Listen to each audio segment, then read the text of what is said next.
वे गर्मियों का मौसम था। इस बार गर्मियाँ कुछ ज्यादा ही है, क्योंकि बिना नए पौधे लगाए जो पेड़ पौधे थे उन्हें भी काटने के कारण नदियाँ तालाब सब सूख गए। इतने में वहाँ पहुँचा एक प्यासा कौवा। गर्मी के कारण उसका हाल बेहाल था।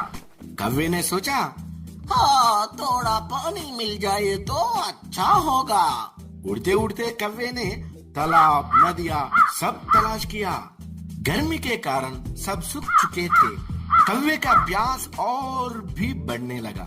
कौवे ने कहा, हे भगवान, हाँ, कहीं से भी एक घूंट पानी पिला दे। कहते हुए अपना खोज जारी रखा।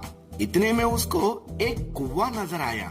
कुआं को देखकर कौवे ने कहा, भगवान की कृपा है, मुझे कुआं नजर आया।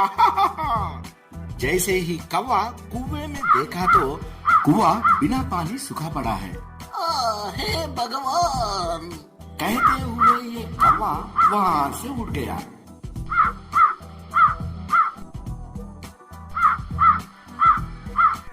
उड़ते उड़ते उसकी नजर एक घर के पास रखा हुआ मटके पे गए।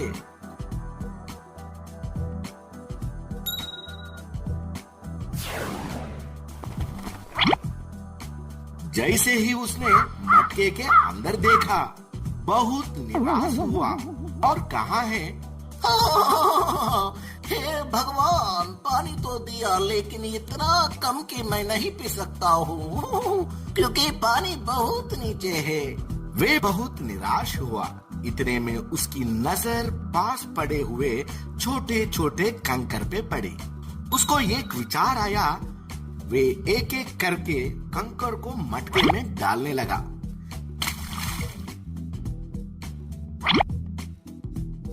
धीरे धीरे पानी ऊपर आने लगा।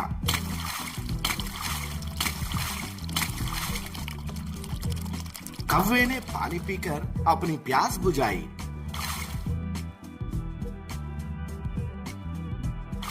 और कहा, हे भगवान, शुक्रिया शुक्रिया। कहते हुए उड़ गया। इस कहानी से हमें ये सबक मिलता है कि हमें कितनी भी मुश्किल समय आए तो मेहनत और समझदारी से काम करे तो हमें जरूर कामयाबी मिलेगी।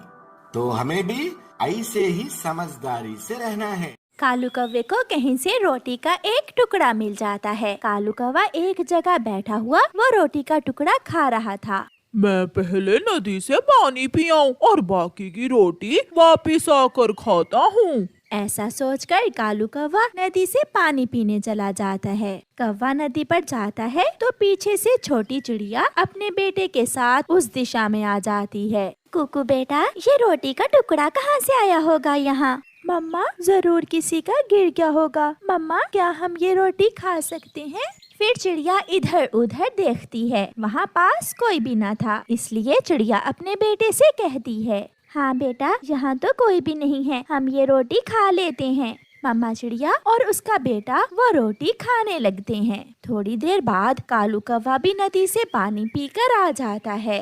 चिड़िया, छोटी चिड़िया, ये तुमने क्या किया? तुमने मेरी रोटी खा ली। क्या ये रोटी आपकी थी? तो और क्या तुम्हारी थी? तुमने मेरी रोटी क्यों खाई? मैं छोड़ूंगा नहीं तुम्हें। कौवे भैया, मुझसे गलती हो गई। मुझे क्या मालूम था कि ये रोटी आपकी है। मुझे मेरी रोटी वापस ला कर दो, वरना लड़ाई के लिए तैयार हो जाओ।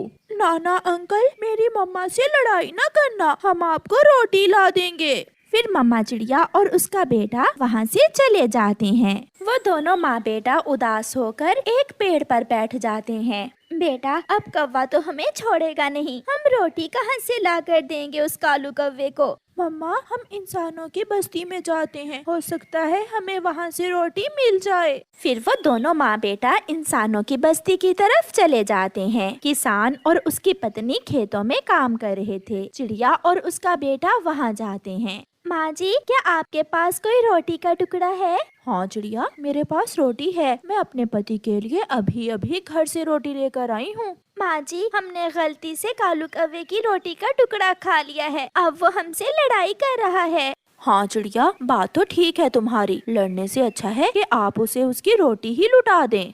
हमें मालूम नहीं था कि वो रोटी कालू कौवे की है। ले जाओ, ये रोटी आप ले जाओ। चिड़िया, क्या आपको जंगल में दाना नहीं मिल रहा? गर्मियों के मौसम में हमें दाने पानी की कोई चिंता नहीं होती, मगर ठंड का मौसम बहुत मुश्किल होता है। ऐसे मौसम में दाने का मिलना बहुत मुश्किल काम होता है। आप अपने दोस्तों के साथ कल से मेरे घर आ जाया करें। कल से मैं आप सबको दाना दे दिया करूँगी। ये सुनकर चिड़िया बहुत खुश होती है और रोटी लेकर वहाँ से चली जाती है। ये लो कौवे, अपनी रोटी ले लो। कौवा रोटी देखकर हैरान हो जाता है। ये तुम्हें कहाँ से मिली? मैं तुम्हारी तरह चोरी करके नहीं लाई, बल्कि किसान की पत्नी से लेकर आई हूँ। और सुनो, कल से मैं अपने दोस्तों के साथ दाना लेने किसान के घर जाया करूँगी। चिड़िया, फिर तो मैं भी जाऊंगा। मैं भी तुम्हारा दोस्त ही हूँ। तुम अपनी रोटी खाओ। चलो कुकू बेटा, घर चलें। चिड़िया और उसका बेटा वहाँ से चले जाते हैं। ये कहानी रणथंभौर जंगल की है, जहाँ के सारे पक्षी अपने अपने मजबूत घरों में रहा करते थे। उसी जंगल में एक गरीब टूनी चिड़िया पेड़ की डाल पर रहा करती थी। उसका ना तो कोई घर था, ना ही कोई परिवार था। वो बिल्कुल अकेली थी। उसकी इस मजबूरी के कारण कोई पक्षी उसकी मदद नहीं करता था। इन दिनों बारिश का मौसम आने वाला था। सभी पक्षियों ने अपने अपने घरों को मजबूत कर लिया था, ताकि बारिश के पानी से उन्हें किसी भी समस्या का सामना ना करना पड़े। एक दिन टूनी चिड़िया डाल पर बैठी हुई थी, तभी उसके पास कुछ पक्षी आते हैं।